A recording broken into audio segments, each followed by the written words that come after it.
सत श्री अकाल, आदाब, नमस्ते, वेलकम। बहुत स्वागत है आप सबका मेरे यूट्यूब चैनल, मेरे नहीं बल्कि आपके सबके प्यारे यूट्यूब चैनल दिल से हिस्ट्री में। जैसा कि आप देख पा रहे हैं स्क्रीन के ऊपर हमने जो पिक्चर आपको दिखाई दे रही है, आज हम जिस टॉपिक के बारे में बात करेंगे वो है industrial revolution in Europe, specifically in Europe, as well as other जो डेवलपमेंट्स हुई हैं उनके बारे में हम बात करेंगे, उनकी salient developments and important effects. नाम से ही पता लग रहा है कि हम जो बात कर रहे हैं वो औद्योगिक क्रांति की है। और जो मशीनें आप अपनी स्क्रीन पर देख पा रहे हैं, ये मशीनें ये जाहिर करती हैं कि किस प्रकार जो औद्योगिक क्रांति है उसने हमारे जीवन में जो बदलाव किए, हमारी सोसाइटी में, हमारे जो है परिवेश में जो बदलाव आए, उन सब के बारे में आज विस्तार से बात करेंगे। सबसे पहले हम जो बात करते हैं वो है हमारी important causes behind the industrial revolution. औद्योगिक क्रांति के पीछे जो महत्वपूर्ण कारण थे उनके बारे में बात करेंगे। पहला कारण, जैसा कि आप देख पा रहे हैं, England was the first only country that time was the only country that time who had the constitutional form of government and political stability as stability जो थी वहाँ पे देखी जाती है। जैसे कि संविधानिक सरकार जो है वहाँ हमें देखने को मिलती है। यूरोप में इंग्लैंड बहुत जल्दी जो है वो तरक्की कर गया, क्योंकि वहाँ constitutional monarchical form of government थी। मोनार्की जो थी, राजतंत्र जो था, वो कॉन्स्टिट्यूशनल फॉर्म में था, मतलब कि नीचे संविधान के अनुसार जो है सरकार का कार्य जो है वो चलता था। लोगों के पास उनके दूसरे पॉइंट में हम देख रहे हैं, लोगों के पास उनके फंडामेंटल राइट यानी मौलिक अधिकार भी उन इंग्लैंड के लोगों को प्राप्त थे। इसके अलावा इंग्लैंड यूरोप की सबसे बड़ी उपनिवेशक शक्ति भी था, जिसके पास बहुत सारी कॉलोनीज जो हैं। देख लो, भारत भी एक कॉलोनी है जो उस समय इंग्लैंड के पास थी। इसके अलावा बहुत सारी अन्य कॉलोनीज भी जो है वो इंग्लैंड के पास थी। कॉलोनीज से क्या बेनिफिट होता है इसके बारे में हम आगे जो है वो विस्तार से बात करेंगे। फॉर एग्ज़ाम्पल हम बात कर ही लेते हैं, तो हम कहते हैं कि इन कॉलोनीज से जो है वो कच्चा माल वो प्राप्त होता था बहुत मात्रा में, और उसके बाद बना हुआ माल जो इंग्लैंड की फैक्ट्रीज में तैयार होता था वो यहाँ बेचा भी जाता था। तो दोनों ही फ़ायदे जो है हमें यहाँ देखने को मिलते हैं। इंग्लैंड की नेवी, इंग्लैंड की जो जल सेना है, वो बहुत ही महत्वपूर्ण और बहुत ही मजबूत सेना हमें देखने को मिलती है। ये भी कारण है कि इंग्लैंड जो है उसमें औद्योगिक क्रांति आई, क्योंकि जो है इंग्लैंड का व्यापार, जो उसका समुद्री मार्ग था, वो सुरक्षित भी था और व्यापार के लिए जो है वो फ़ायदेमंद भी था। इंग्लैंड में जो बेसिकली हम बात करते हैं दस्तकारी, जो गिल्ड्स, जो संघ होते हैं, उन संघों में हम ये कह सकते हैं नियम जो हैं वो इतने कठोर नहीं थे, लिबरल थे थोड़े से, जिससे बेनिफिट ये होता है कि व्यापार को प्रोत्साहन मिलता है। नई साइंटिफिक इन्वेंशंस हुई, बहुत सारी नई खोजें हुई, और ये एक महत्वपूर्ण कारण थी जो है औद्योगिक क्रांति के लिए। इंग्लैंड का आधुनिक या एडवांस्ड जो है बैंकिंग सिस्टम भी, जो लोन देता था और इन्वेस्टमेंट करता था, और बहुत ज़्यादा बेनिफिट, जिससे लोगों को जो है उद्योग लगाने में बहुत सहायता मिली, और औद्योगिक क्रांति का एक ये भी बहुत महत्वपूर्ण कारण जो हमें दिखता है। आगे बढ़ते हैं। उसके बाद आता है अन्य कारण, जिसमें मैंने आपसे पहले भी इसमें जिक्र किया है, भारत में ब्रिटिश राज्य की स्थापना, ब्रिटिश रूल की स्थापना, ब्रिटिश शासन की स्थापना। इंग्लैंड यहाँ से भारत एक बहुत बड़ी मार्केट थी इंग्लैंड के लिए, जहाँ वो अपनी जो है गुड्स एक्सपोर्ट करता था, जहाँ गुड्स, अपनी जो वस्तुएं हैं, वो बनी हुई वस्तुएं, निर्मित जो उसकी वस्तुएं हैं, वो यहाँ भेजा करता था। और एक मंडी के रूप में भी भारत काम करता था उसके लिए, क्योंकि भारत से जो है रॉ मटेरियल बहुत सस्ते दामों पर वो जो है इंग्लैंड भेजा जाता था। जैसे कपास की बात करें तो कपास जाती थी, उसके बाद उसको कपड़े के रूप में भारत में वापस भेजा जाता था।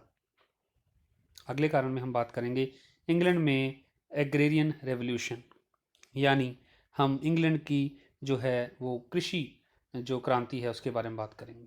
ये भी एक महत्वपूर्ण कारण रही नई नई तकनीकें खोजने का, उसी से ही क्रांति जो है वो आगे बढ़ी। इसके अलावा पूंजीवाद एक अन्य महत्वपूर्ण कारण। पूंजीवादी व्यवस्था में अपनी पूंजी को लगाकर ज़्यादा से ज़्यादा मुनाफा कमाना, ये एक अन्य महत्वपूर्ण बात थी। रिस्क लेकर इन्वेस्टमेंट कर कर और ज़्यादा से ज़्यादा जो है वो बेनिफिट्स लेने, ये भी एक कारण था औद्योगिक क्रांति का। अब हम कुछ महत्वपूर्ण इन्वेंशंस की, कुछ महत्वपूर्ण खोजों की बात करेंगे। सबसे पहले कपड़े के उद्योग में जो नई इन्वेंशंस हुई, खोजें हुई, उनके और उनका क्या प्रभाव पड़ा। ये स्क्रीन पे आप जिन्हें देख रहे हैं ये हैं जेम्स हरग्रीव्स, पेशे से लंकाशायर के एक जुलाहे, कपड़े बनाने वाले। इन्होंने एक मशीन का निर्माण किया जो इनके साथ पिक्चर में आप देख पा रहे हैं, स्पिनिंग जेनी। ये एक ऐसी मशीन थी जिसके साथ 8 या 10 धागे एक समय में तैयार किए जा सकते थे। जैसा कि आप देख रहे हैं इसमें जो आप पार्ट्स देख रहे हैं, इन सब में जो धागे हैं वो 8 से 10 धागे एक समय में जो है वो तैयार किए जा सकते थे। जैसे हम चरखे के माध्यम से धागा तैयार करते हैं, वैसे एक धागा ही उसमें तैयार हो सकता है कपास के माध्यम से, परंतु इसमें कम से कम 8 या 10 धागे एक समय में तैयार किए जा सकते हैं। अपने समय की बड़ी महत्वपूर्ण इन्वेंशन खोज जो ये हमें देखने को मिलती है जेम्स हरग्रीव्स के द्वारा। दूसरा आप देख पा रहे हैं, और जैसा कि स्पिनिंग जेनी के बारे में बताया था, तो स्पिनिंग जेनी जो थी हम एक बार फिर उसके ऊपर जाते हैं। स्पिनिंग जेनी के ऊपर 1788 तक इंग्लैंड में कुछ 20,000 मशीनें लग गईं, और इनकी जो है इवोल्व होती गई, और कई मशीनें तो एक समय में 80 धागे भी तैयार कर सकती थी। ये भी आगे, क्योंकि एक इनकी स्पेसिफिक इन्वेंशन को बाद में मॉडिफाई किया गया, और मॉडिफाई करने के बाद वो और ज़्यादा धागे जो हैं वो तैयार कर सकती थी। नेक्स्ट आप स्क्रीन पर देख रहे हैं रिचर्ड आर्कराइट, और इनकी जो मशीन है वो भी आप देख पा रहे हैं। इस मशीन का नाम है वाटर फ्रेम। मशीन का नाम है वाटर फ्रेम। 1769 में ये एक प्रेस्टन के रिचर्ड आर्कराइट ने, जो कि पेशे से एक बार्बर थे, एक नाई थे, इन्होंने एक मशीन तैयार की जिसे वाटर फ्रेम कहा जाता है। ये पानी के साथ चलती थी, और इससे बहुत ज़्यादा जो धागे हैं वो बनाए जा सकते थे, और इसके लिए उन्हें किंग जॉर्ज थर्ड के द्वारा, तीसरे के द्वारा सर के खिताब से सम्मानित किया गया, यानी सर रिचर्ड आर्कराइट इन्हें कहा जाने लगा। इनकी जो मशीन है वाटर फ्रेम, जिसे हम आपके सामने दिखा रहे हैं। नेक्स्ट हमारा जो आता है वो है सैमुअल क्रॉम्पटन। आप उनकी पिक्चर देख पा रहे हैं, और उनकी जो इजाद है, उनकी जो खोज है, उसकी पिक्चर भी देख पा रहे हैं। सैमुअल क्रॉम्पटन ने जो है जेम्स हारग्रीव्स की स्पिनिंग जेनी और रिचर्ड आर्कराइट की वाटर फ्रेम दोनों को मिलाकर एक मशीन तैयार की जिसे म्यूल कहते हैं। अब ये जो मशीन आप देख पा रहे हैं स्क्रीन पर, ये म्यूल है। ये भी पानी के साथ चलती थी, यानी वाटर से संचालित की जाती थी। 1812 ईस्वी तक सैकड़ों कारखानों में इंग्लैंड के म्यूल जो है वो यूज़ की जाने लगी। और उसके बाद हम कहते हैं कताई के बाद अब धागे बन गए, तो उसके बाद बुनाई, वीविंग की जो मशीनें हैं वो आगे हमें देखने को मिलेंगी। ये जो थी सारी धागा बनाने की मशीनें थी। इसके बाद बुनाई की मशीनें जो हैं वो भी आगे हम देखेंगे। तो नेक्स्ट हमारे पास है जॉन के और इनकी मशीन फ्लाइंग शटल। आप इस मशीन को जब देख पा रहे होंगे तो आप ये समझेंगे कि भारत में हथकरघा उद्योग जो है, जैसे हम अगर सिंपल भाषा में कहें, खड्डी से जो कपड़ा बनाया जाता है, वो सेम ऐसा ही खड्डी जो हमें नज़र आती है। परंतु ये मशीन उससे कुछ अलग है और बाद में इसकी जो है बहुत मॉडिफाई इसको किया गया। ये जॉन के हैं जिनकी पिक्चर आप देख पा रहे हैं। 1773 में इन्होंने फ्लाइंग शटल नामक ये मशीन जो है, स्क्रीन पे आप इसका नाम भी जो है देख पा रहे होंगे, और बहुत ही सफाई के साथ जितनी चौड़ाई का हमें कपड़ा चाहिए ये तैयार करती थी। सो बड़ी इंपॉर्टेंट ये मशीन जो है हमें देखने को मिलती है। अब धागा बनाने के बाद जो बुनाई का काम है अब वो शुरू हो गया है। इसके बाद आगे बढ़ते हुए हम देखते हैं एडमंड कार्टराइट। इन्होंने एक मशीन बनाई जिसे हम 1785 में, जिससे हम कहते हैं पावर लूम। जो मशीन आप स्क्रीन पर देख पा रहे हैं वो है पावर लूम, और ये भी पानी के साथ चलती थी और इसे कोई बच्चा भी ऑपरेट कर सकता था। बहुत इजी इसको चलाना था। तो बहुत ज़्यादा मात्रा में कपड़ा भी ये जो है उत्पादन जो है कपड़े का होता था। उसके बाद आगे बढ़ते हुए हम देखते हैं एली विटने, और इनकी मशीन है कॉटन जिन।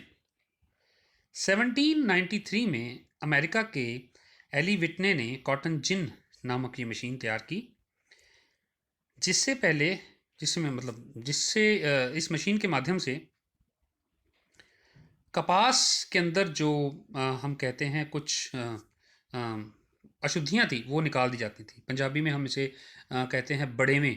जो कपास में जो बहुत छोटे छोटे जो है अशुद्धियाँ थी उन्हें निकाल दिया जाता था, और कपास को बेसिकली हम कह सकते हैं कपास को साफ करने के लिए, और ये मशीन का प्रयोग किया जाता था जिसे कॉटन जिन भी कहा जाता है। नेक्स्ट हम आगे बात करते हैं थॉमस न्यू कॉमन की, लेकिन उससे पहले मैं आपको बता दूं 18 सेंचुरी में बेल ने सिलेंड्रिकल प्रिंटिंग की मशीन भी खोजी, और उससे ऊनी और सूती कपड़े पर छपाई जो है बहुत आसानी से की जाती थी। अब हम बात करते हैं आगे, जिसकी आप पिक्चर देख रहे हैं, थॉमस न्यू कॉमन की।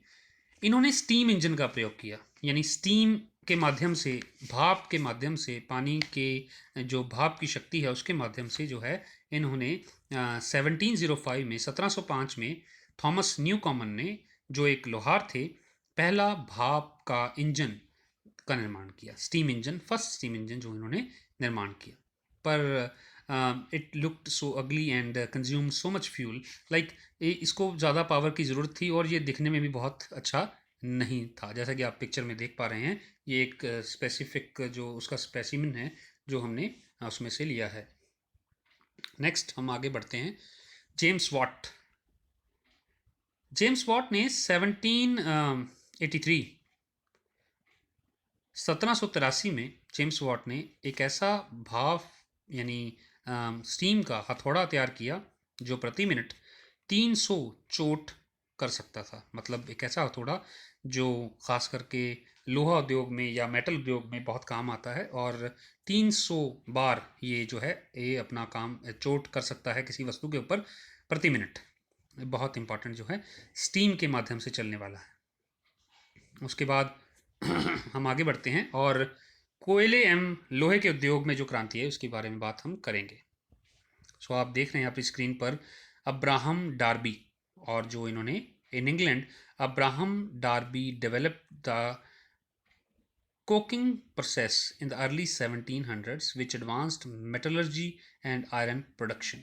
जैसा कि आप देख रहे हैं 1709 ईस्वी में 1709 में अब्राहम डार्बी ने जले हुए कोयले से लोहे को पिघलाने का सफल तजुर्बा किया, और ये एक अपने आप में बहुत इम्पॉर्टेंट उस समय की खोज थी। जले हुए कोयले से जो है वो लोहे को पिघलाने का सफल तजुर्बा जो उन्होंने एक्सपीरियंस जो है वो किया। और उसके बाद 1760 में जॉन स्मिटन ने इसे इवॉल्व किया, मॉडिफाई किया और इजी जो है बनाया, जैसे आप देख रहे हैं उसमें और इसमें जो फ़र्क है। तो उन्होंने जो इसको इवॉल्व किया वो आपके सामने इस पिक्चर में देख पा रहे हैं। नेक्स्ट हमारी जो पिक्चर आएगी वो है हेनरी कॉट। 1784 में हेनरी कोट ने लोहे को पिघला के शुद्ध करने की नई विधि जो है वो तैयार की। जैसा कि ये विधि आप देख पा रहे हैं, इसकी ज़्यादा विवरण के लिए आप इनके बारे में सर्च कर सकते हैं अपने इंटरनेट पर।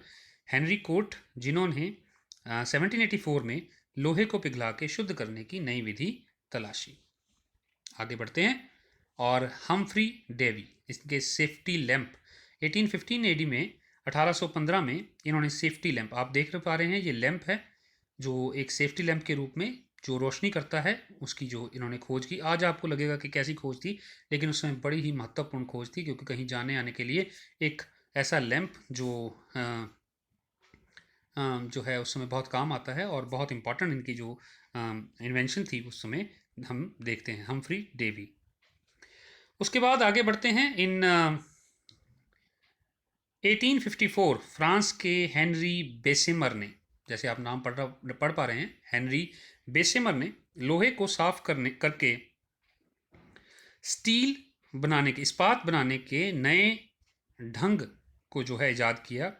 वो इनके बेसिमर जो है आप देख पा रहे हैं, ये बेसिमन प्रोसेस है, जो मशीन आपके स्क्रीन पर आपको दिख रही है इनके साथ, ये इनकी पिक्चर है, हेनरी बेसिमर, ये फ्रांस के रहने वाले थे। उसके बाद आगे बढ़ते हैं हम, तो कुछ ये एक व्यक्ति की पिक्चर आप देख पा रहे हैं अपने स्क्रीन के ऊपर, ये है जीन बाप्टिस्ट कॉल्बर्ट, ये भी फ्रांस के रहने वाले थे।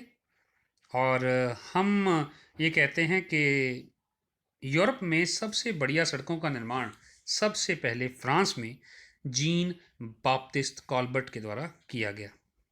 इनके सरपरस्ती में वो सड़कें बनाई गई। लेकिन उसके बाद आगे बढ़ते हुए हम जब आगे जाते हैं, ये हैं जॉन मेटकाफ। अभी बड़ी इंटरेस्टिंग स्टोरी है इनकी। ये देख नहीं पाते थे, अंधे थे।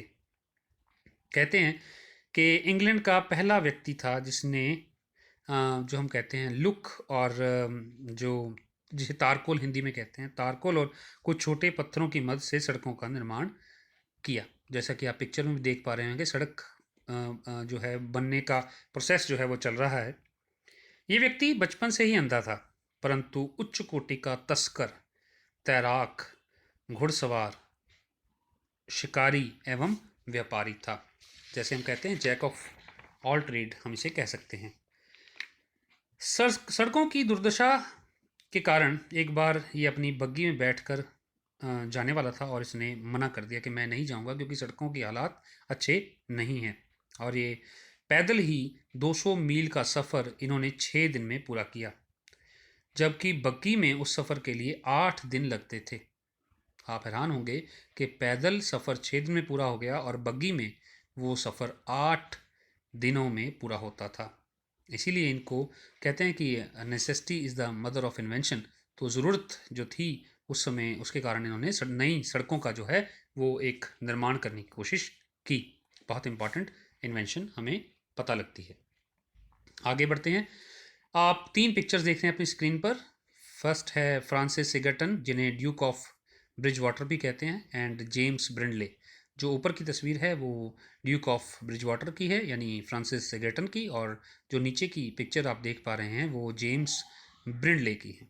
और आप जो देख रहे हैं कि किस प्रकार इन्होंने क्या किया, तो इन दोनों ने, ये 2 इंजीनियर थे, आधुनिक ढंग से नहरों के निर्माण के लिए जो महत्वपूर्ण भूमिका थी इन्होंने निभाई। इन दोनों ने 1772 में मैनचेस्टर से लिवरपूल के नगरों को 28 मील लंबी नहर के साथ जोड़ा। सो नहरी यात्रा के लिए इनका जो कंट्रीब्यूशन है वो अविस्मरणीय है, और बहुत महत्वपूर्ण जो इनका हमें योगदान है वो हम देखते हैं। James Brindley and the Duke of Bridgewater, जिन्हें कनाल विजनरीज भी कहा जाता है। आगे बढ़ते हैं, और ये हैं जॉर्ज स्टीफेंसन। और जैसा कि आप इनके नीचे पिक्चर के देख रहे हैं, लोकोमोटिव, फर्स्ट लोकोमोटिव जो है जिसे हम कहते हैं 1815 में, 1815 ईस्वी में इंग्लैंड के एक कोयले की खान में काम करने वाले मजदूर के बेटे जॉर्ज स्टीफेंसन ने भाप यानी स्टीम के साथ चलने वाले रेल इंजन लोकोमोटिव का आविष्कार किया। इस इंजन की जो यूज़ है, इसका यूज़ है 1830 में मैनचेस्टर से लिवरपूल तक जाने वाली मुसाफिर गाड़ी के लिए होने लगा, जिसकी रफ्तार तकरीबन 12 मील 12 माइल्स पर आवर यानी प्रति घंटा थी। तो एक कोयले की खान में काम करने वाले व्यक्ति के पुत्र ने ये जो है हमारे सामने एक नई मिसाल कायम की। आगे बढ़ते हैं 1837 में। जैसा कि आप पिक्चर देख पा रहे हैं, सैमुअल मोर्स एंड टेलीग्राफ। अब जिन विद्यार्थियों को टेलीग्राफ नहीं पता तो उनको बता दें, इसको हम हिंदी पंजाबी में तार भी कहते हैं। किसी को तार आती थी पुराने समय में, जब फ़ोन नहीं थे, नेट नहीं था या ऐसा कुछ नहीं था, तो सोशल मीडिया नहीं था, तब तारें भेजी जाती थी। अर्जेंट मैसेज के लिए तार का प्रयोग किया जाता था। जैसे एक स्थान से दूसरे स्थान तक कोडेड मैसेज भेजा जाता था तार की मदद से, और उस कोडेड मैसेज को जब डीकोड किया जाता था, तो वो जो कोड थे उसे मोर्स कोड कहा जाता था। सैमुअल मोर्स के नाम से जब वो कोड बने तो उसे मोर्स कोड कहा गया। एक स्थान से दूसरे स्थान तक एक स्पेसिफिक, एक प्रिसाइज, एक छोटा मैसेज दूसरे स्थान तक पहुंचता था, और उस स्थान पर जाके उसे डीकोड किया जाता था और उस मैसेज को संबंधित व्यक्ति के पास पहुंचाया जाता था। बहुत बड़ी और इम्पॉर्टेंट जो है ये इन्वेंशन थी। आप देखें 1857 में इंडिया में जो क्रांति की असफलता के कारण में एक ये महत्वपूर्ण कारण था, क्योंकि टेलीग्राफ की मदद से अंग्रेज़ों ने एक स्थान से दूसरे स्थान तक जो मैसेज हैं बहुत जल्दी पहुंचा दिए। इनका जो बर्थ है अमेरिका में हुआ और डेथ भी अमेरिका में हुई। चार्ल्स टाउन MA USA में जन्म हुआ, और न्यूयॉर्क में 1872 में इनकी मृत्यु हुई। और ये प्रोफेसर रहे हैं न्यूयॉर्क यूनिवर्सिटी में। बहुत इंपॉर्टेंट एक पर्सनैलिटी जो आप सामने देख रहे हैं, इनकी मशीन जो आप देख रहे हैं जिसे टेलीग्राफ कहा जाता है। आगे बढ़ते हैं। इन सबको ऑलमोस्ट बहुत सारे साइंस के विद्यार्थी जानते ही होंगे, लेकिन हम भी इतिहास के विद्यार्थी पीछे नहीं रहेंगे और हम भी जानेंगे। सोशल साइंसेज से हम बिलोंग करते हैं, हम भी इनको जानते हैं। ग्राहम बेल, जिन्होंने वर्ल्ड चेंजिंग इन्वेंशन की, टेलीफोन की। ये भी उस समय की 1876 में ये जो इन्वेंशन हम मानते हैं बहुत इंपॉर्टेंट इन्वेंशन हमारे सामने आती है। औद्योगिक क्रांति का एक हम कह सकते हैं उस समय की एक बहुत इंपॉर्टेंट जो इनोवेशन हमारे सामने मिलती है। आगे बढ़ते हैं। ये हैं मार्कोनी, और इनकी जो खोज है 1896 और 97 में मार्कोनी ने वायरलेस एपरेटस जो आप देख रहे हैं, वायरलेस की खोज की, बिना तार के। ये जो अपरेटस है इसकी जो है इन्वेंशन इन्होंने की। इसके अलावा बेल्जियम में, फ्रांस में, जर्मनी में, रशिया में बहुत जगह नई नई इन्वेंशंस हुई, और इससे औद्योगिक क्रांति जो है उसमें जो रफ्तार पकड़ी, और धीरे धीरे आज हम जो देख पा रहे हैं कि विश्व 2G 3G 4G और अब तो 5G आने वाला है, विश्व आगे बढ़ रहा है, और बहुत सारे टेक्नोलॉजिकल जो एडवांसमेंट हम देख पा रहे हैं, टेक्नोलॉजीज़ में जो इन्हेंसमेंट हो रही है, वो सब नतीजा है इन लोगों का जिन्होंने अपना कंट्रीब्यूशन दिया और बेसिक फंडामेंटल्स जो की क्लियर किए। उसके बाद हम उनको इवॉल्व कर रहे हैं, मॉडिफाई कर रहे हैं, और ऐसी जो है ये चलती रहेंगी। आगे बढ़ते हैं, अपने लास्ट सेगमेंट की ओर बढ़ते हैं। तो important effects of industrial revolution जो आप देख पा रहे हैं, एक कोटेशन इस पर लिखी है अकॉर्डिंग टू रैमजे म्यूर, जो ब्रिटिश हिस्टोरियन है। वो कहते हैं कि ट्रेमेंडस एंड साइलेंट चेंज, बहुत महत्वपूर्ण जो बदलाव हमें देखने को मिला, उसके बारे में बात करते हैं। सबसे पहले इफ़ेक्ट्स ऑफ इकोनॉमिक लाइफ की बात करते हैं। आर्थिक जीवन पर क्या प्रभाव पड़े। फैक्ट्रीज़ की स्थापना हुई, नई नई जो हैं फैक्ट्रीज़ लग गई, जिसमें काम करने के नए अवसर हमें प्राप्त हुए। राष्ट्रीय इनकम में बढ़ोतरी जो है, बहुत सारे टैक्स लोगों पर लगाए गए, और नेचुरल है जब तो आपकी इनकम बढ़ेगी तो टैक्स बढ़ेंगे, और टैक्स बढ़ेंगे तो देश की इनकम जो है वो बढ़ेगी। घरेलू उद्योगों का अंत, end of cottage industry and handicrafts. तो क्योंकि फैक्ट्री लग गई नई नई, तो जो घर में काम करने वाले लोग थे, जो हैंडीक्राफ्ट से रिलेटेड लोग थे, उनके काम का अंत हो गया। ये एक आर्थिक तौर पर एक बुरी बात थी, लेकिन ये संसार का नियम है कि एक की जगह दूसरा जो है वो तभी हम कहते हैं कि अपडेट रहना चाहिए, अपडेशन ज़रूरी है, अपग्रेडेशन ज़रूरी है। तो इसका ये भी एक पहलू हम देखते हैं। प्रॉब्लम ऑफ अनएम्प्लॉयमेंट, बेकारी की समस्या, because of machines and recruitment of ladies and children. That's why आप हम कह सकते हैं decrease in the demand of man workers, क्योंकि इन्होंने उस समय औद्योगिक क्रांति कुछ नेगेटिव पहलू भी हैं, जिसमें औरतों और बच्चों पर जो जुल्म हुए, जो उन्होंने जो है अपनी उनका कंट्रीब्यूशन है वो हम भुला नहीं सकते। तो उसके बारे में कभी फिर समय लगा तो डिटेल में वीडियो बनाएंगे, लेकिन अभी बात जो कर रहे हैं, क्योंकि मशीन्स आ गई जिसके कारण लोगों की मज़दूरों की संख्या में कमी आ गई, कम ज़रूरत थी। उसके अलावा औरतों और बच्चों से काम लिया जाता था, जिसके कारण जो है मैन वर्कर जो पुरुष वर्कर हैं उनकी ज़रूरत कम हुई, और इसमें जो है हमें बहुत सारी जो है हम ये कह सकते हैं कि बेकारी की समस्या हमें देखने को मिलती है। अब हम कहते हैं development in the standard of living. जो जीवन का स्तर था उसमें वृद्धि हुई, क्योंकि अगर आपके पास पैसे हैं तो स्टैंडर्ड ऑफ लिविंग नेचुरल है, ऑब्वियस है कि आपका जो स्टैंडर्ड ऑफ लिविंग है वो बढ़ेगा, आगे बढ़ेगा और डेवलप होगा। आगे आता है development of trade and agriculture, जिसमें हम कहते हैं कि 1788 से 1803, 15 सालों के दौरान, 1788 से 1803 में 15 सालों के दौरान इंग्लैंड का कपास का व्यापार 3 गुना हो गया। 1830 से 1880 यानी 1830 से 1880 1880 ईस्वी के यूरोप में व्यापार के 800% जो है वो बढ़ोतरी हुई। 800% व्यापार जो है बढ़ा 50 सालों में, 1830 से 1880 के बीच। इसके बाद हम बात करते हैं बर्थ ऑफ कैपिटलिज्म, यानी पूंजीवाद का जन्म। इसके बारे में हम पहले बात कर चुके हैं कि पूंजीपतियों ने अपना पैसा इन्वेस्ट करना शुरू किया, और उस इन्वेस्टमेंट से हम देखते हैं कि डिफरेंट डिफरेंट कॉलोनीज़ में, और ख़ास करके हम इंग्लैंड की बात करें, फैक्ट्रीज, बड़ी बड़ी मैन्युफैक्चर यूनिट जो हैं वो मैन्युफैक्चरिंग यूनिट्स जो हैं वो लगने लगी। राइज ऑफ इम्पीरियलिज्म, तो ये तो आर्थिक साम्राज्यवाद का उभार हम देख ही रहे हैं कि ब्रिटिश ईस्ट इंडिया कंपनी और फ्रेंच ईस्ट इंडिया कंपनी, बहुत सारी ईस्ट इंडिया कंपनी भारत आई और उन्होंने आर्थिक साम्राज्यवाद का जो है उसमें इजाफा किया। उन्होंने व्यापारिक तौर पर हमें धीरे धीरे गुलाम करना शुरू किया, और आज भी हम ये कह सकते हैं इससे क्या था कि पुराना साम्राज्यवाद था उसमें हम ये कहते हैं कि ज़्यादा से ज़्यादा जगह जो है वो हथियाई जाती थी। नए साम्राज्यवाद में ये इकोनॉमिक जो है एक्सप्लॉयटेशन हमें देखने को मिलती है। तो ये भी एक इम्पॉर्टेंट इफ़ेक्ट था इंडस्ट्रियल रेवोल्यूशन का। आगे बढ़ते हैं, इफ़ेक्ट्स ऑन सोशल लाइफ। तो सोशल लाइफ की जब बात करते हैं तो सबसे पहले इंक्रीज़ इन पॉपुलेशन, आबादी का बढ़ना। 1700 ईस्वी में यूरोप की कुल जनसंख्या 118 मिलियन, और 1750 में ये बढ़कर 140 मिलियन हो गई। 1800 के करीब 1800 एडी में ये 187 मिलियन हो गई, और 1900 ईस्वी तक ये 600 मिलियन हो गई। तो इंक्रीज इन पॉपुलेशन आप देख रहे हैं, 118 मिलियन जो थी 1700 में, 1750 में 140 मिलियन, 1800 में 187 मिलियन, और 1900 आते आते 600 मिलियन जो है वो इसकी पॉपुलेशन इंक्रीज हो गई। औद्योगिक नगरों का निर्माण, इस्टेब्लिशमेंट ऑफ इंडस्ट्रियल टाउन्स, आप देख रहे हैं सेकंड पॉइंट है।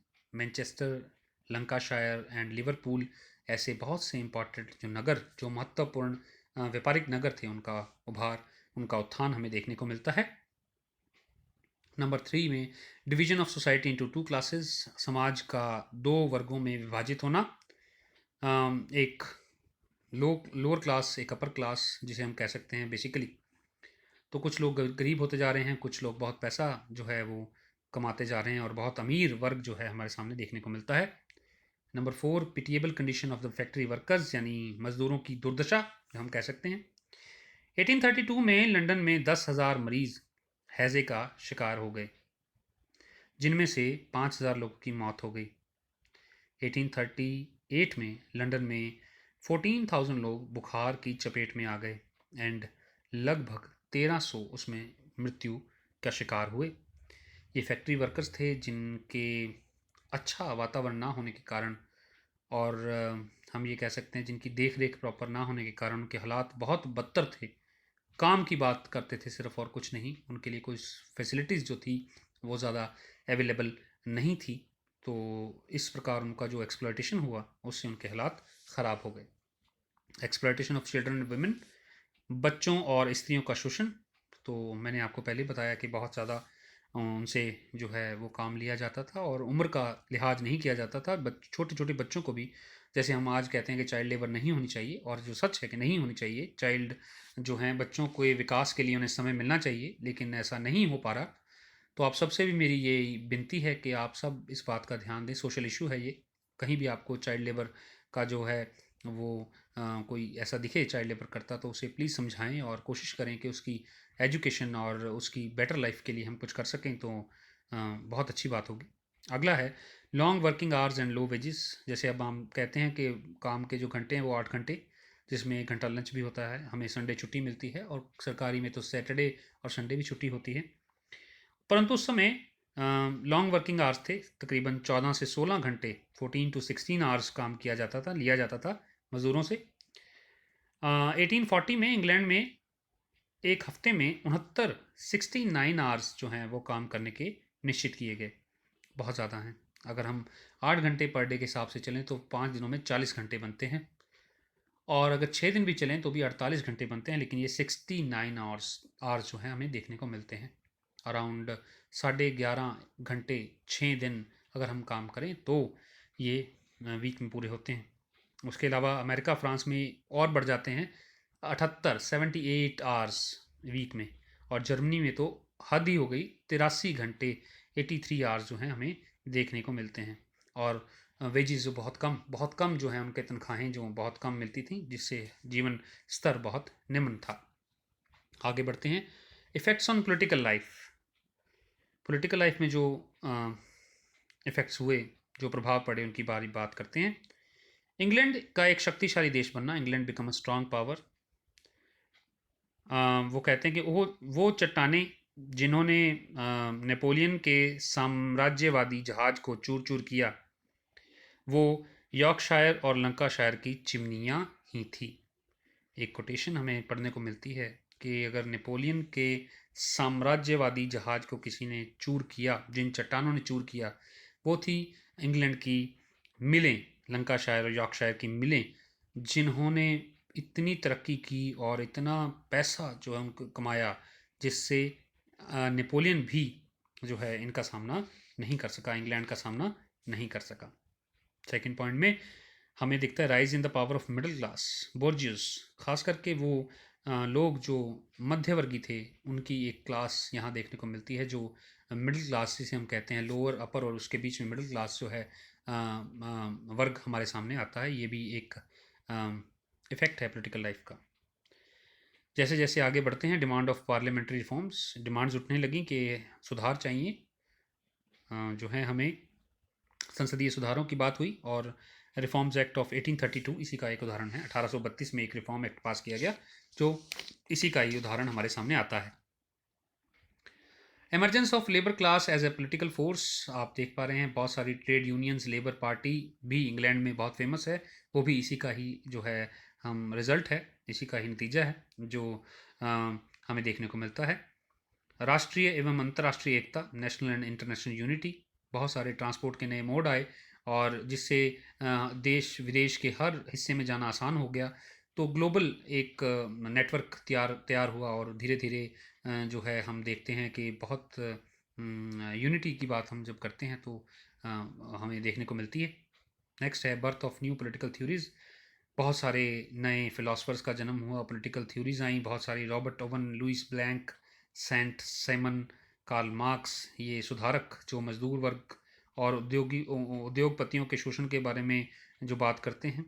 कार्ल मार्क्स ने तो जो है वो बहुत जो थ्योरी है कम्युनिज्म की, वो हमें दी है और बहुत इंपॉर्टेंट थ्योरी जो है कार्ल मार्क्स हमें देते हैं, जिसमें वो मजदूर वर्ग की बात करते हैं। नेक्स्ट हमारा जो आखिरी कारण इस सेगमेंट का है पॉलिटिकल लाइफ का, तो वो है race for the possession of destructive weapons, यानी विनाशकारी हथियारों की दौड़। आज आप देख ही पा रहे हैं कि परमाणु हथियार और इसके अलावा बहुत सारे ऐसे हथियार हैं, इनकी रेस में बढ़ोतरी हो गई है। हर देश चाहता है कि ज़्यादा से ज़्यादा हथियार मेरे पास हों, ताकि मैं सर्वशक्तिशाली, मैं सर्वशक्तिमान एक राष्ट्र के रूप में देखा जाए मुझे। हालांकि आप 2 विश्व युद्ध की बात कर ही चुके हैं, हम जो हम के बारे में पढ़ते हैं, तो उनमें जो विनाश हुआ वो किसी से छुपा नहीं है।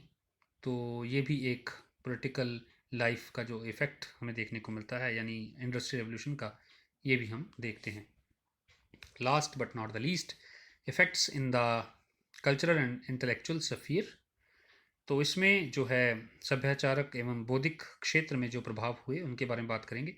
End of the old beliefs and superstitions, बहुत सारे पुराने जो अंधविश्वास थे और बहुत सारी जो मान्यताएं थी, ऐसी भ्रम थे, वो सब दूर हो गए। अब लोग वर्क कल्चर में जो है वो अपने आप को उन्होंने एक्लेमेटाइज़ किया और वर्क कल्चर में जो है वो देखने लगे। इन सभी ओल्ड बिलीफ्स एंड सुपरस्टिशंस का अंत हमें देखने को मिलता है। Materialistic outlook of the people, यानी लोगों की भौतिकवादी सोच अब जो है इमोशनल, वो जो पीपल थे, जो लोग थे, वो चला गया। अब जो टाइम आया वो मटेरियलिस्टिक यानी भौतिकवादी सोच का आया।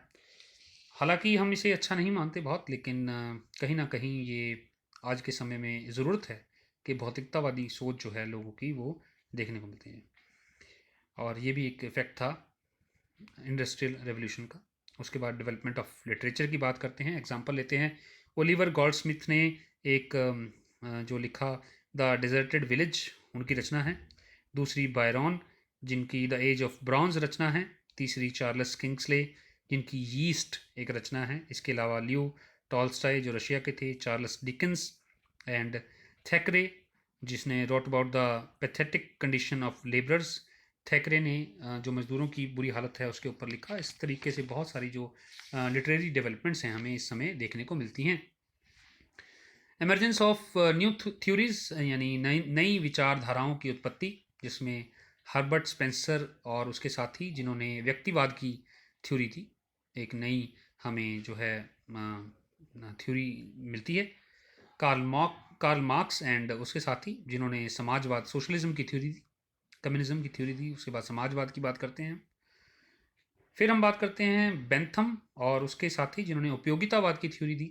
सो ये डिफरेंट डिफरेंट थ्योरीज हमें इस समय देखने को मिलती हैं। और progress of science and technology, जिसके बारे में चर्चा करने की ज़्यादा ज़रूरत है नहीं, क्योंकि आप देख ही पा रहे हैं, जैसे हम डेवलपमेंट बात की, बहुत ज़्यादा टेक्नोलॉजी में और साइंटिफिक जो है इन्वेंशंस हुई, टेक्नोलॉजी में बहुत डेवलपमेंट हुई।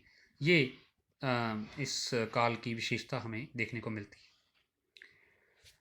सो आगे बढ़ते हुए, thank you so much for watching and appreciating दिल से हिस्ट्री। आप जानते हैं हमारा चैनल है दिल से हिस्ट्री। आपको कैसा लगा, please share with your friends and relatives as much as you can. जितना आप कर सके उतना करें प्लीज़। और post your valuable comments in the chat box. अगर अच्छा नहीं लगा तो भी लिखें, और क्या चेंज चाहते हैं वो भी लिखें। और अगर अच्छा लगा तो उसको अप्रिशिएट भी करें। आपकी अप्रिसिएशन ही हमारे जो है वो कमाई है। हमारी जो मेहनत सफल तभी होगी जब आप इसको अप्रिशिएट करेंगे, अगर आपको अच्छा लगता है तो। सो आई होप, इसके साथ ही हम ख़त्म करते हैं आज की वीडियो। लेकिन अगली वीडियो लेकर आपके साथ जुड़ेंगे बहुत जल्दी। कोशिश करें कि इस वीडियो को पूरा देखें, और अगर पूरा आपने देखा है तभी आपको एंड में ये जो है दिख रहे हैं थैंक यू हम कर रहे हैं। सो नेक्स्ट वीडियो में मिलते हैं। तब तक के लिए धन्यवाद। दिल से हिस्ट्री देखते रहें, सुनते रहें।